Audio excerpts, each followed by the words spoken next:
accusations of abuse and misconduct leveled by a woman alias Aisha. I even said to her, let's do a video, I will interview you. Go public. You've probably seen or at least heard about Ali Dawah's pathetic attempt to defend his buddy Muhammad Hijab from serious accusations of abuse and misconduct leveled by a woman alias Aisha. His primary argument is twofold.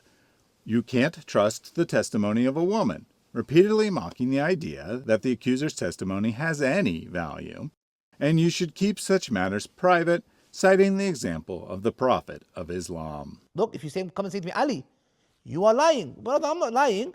Her testimony is her evidence. Following the Sunnah prophetic tradition is what?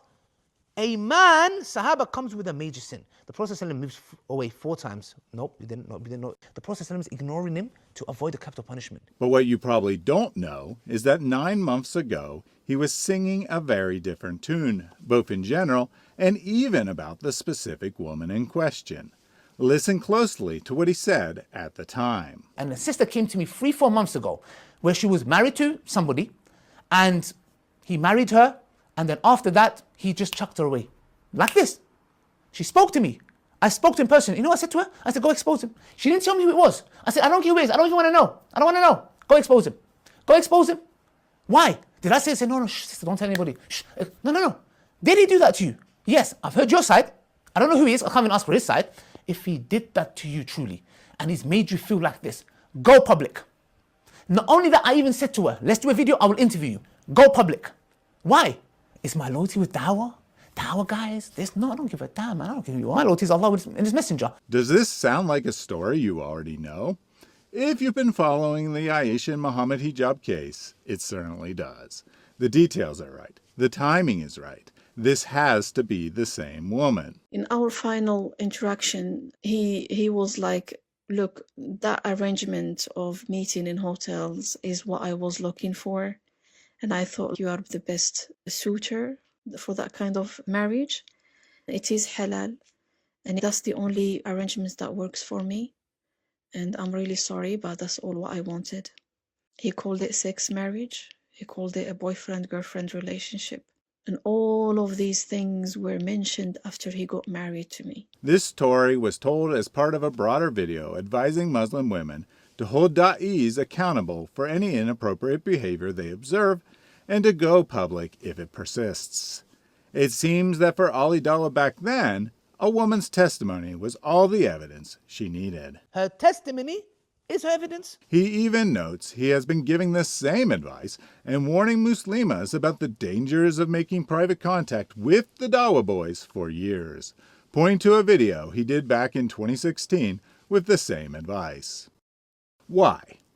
He explains the Dawah community has a really bad reputation. Us Dawah guys, we're really evil, manipulative, narcissistic, gaslighting. We're just innately evil. We prey on those that are vulnerable, especially our Muslim sisters. And for good reason. He goes on to explain how it's very easy for a lonely or otherwise vulnerable woman to be swept up in the fame of a da'i and be coached into doing things she otherwise would never do. If there's anybody that can talk about this issue of vulnerability of single mothers and speaking up for their rights, it has been me. And I don't want a cookie and a thank you very much. I don't need that. And I'm not doing this to boast. As people in the public sphere, Dawah or not Dawah, you have a great power in your hands, because when sisters see you, sadly they have this attitude of, oh my gosh, it's Ali Dawah, oh my gosh, it's this person. They have this. The only way to combat this, he explains, is for women to go public so the Dawah boys no longer think they can get away with it and stop acting so inappropriately. My dear sisters, if it is me messaging you, whoever it is, if you see us cross the line, you put it on us and you warn us. And if you see us carrying on, you go public and expose us. After nearly a decade of beating the same drum, everything suddenly changed in the last 6 or 9 months, and now Ali's opinion is the exact opposite. No one should ever go public with such information. You address it in private, and you wipe your hands of the whole affair, whether you get resolution or not. What happened?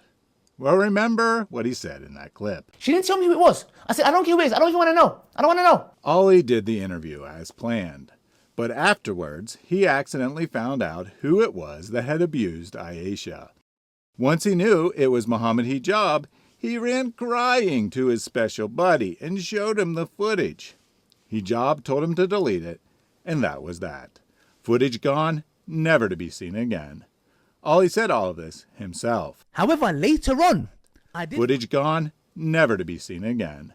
Ollie said all of this himself. However, later on, I did find out who it was. I came to this very house, and then I played this thing. I said, somebody approached me. Yes? And this was my indirect way of getting Hijab to, see, we played the full interview. This all happened in this very house. So that is the reason why I did not release the video. This is the reason why I actually even deleted it. But now he says he was being unfair to Hijab when he did this. I ended up being unjust towards Hijab. I actually had to apologize to Hijab and say, bro, I'm sorry. It's just I didn't want to be biased and I took the interview, whatever. Recall again what Ali said 9 months ago. Is my loyalty with Dawah? Dawah, guys, I don't give a damn, man. I don't care who you are. My loyalty is Allah and His Messenger. Ali was probably being truthful. He didn't care who the interview exposed, until he learned it was his special friend, Muhammad Hijab. That changed everything, and suddenly the sin had to stay secret. Ali Dawah's loyalty might be with Allah, but Allah is definitely a few rungs down from Muhammad. Hijab, that is. As for his prophet Muhammad, he endorsed the hiding of sins of his friends, so that they too would avoid any consequences. The Prophet ﷺ wanted to conceal the major sin of a companion that has done. A major sin. This is the prophetic tradition. It turns out that Ali loves Hijab so much that he's even willing to forge evidence for him, as I prove in this video here.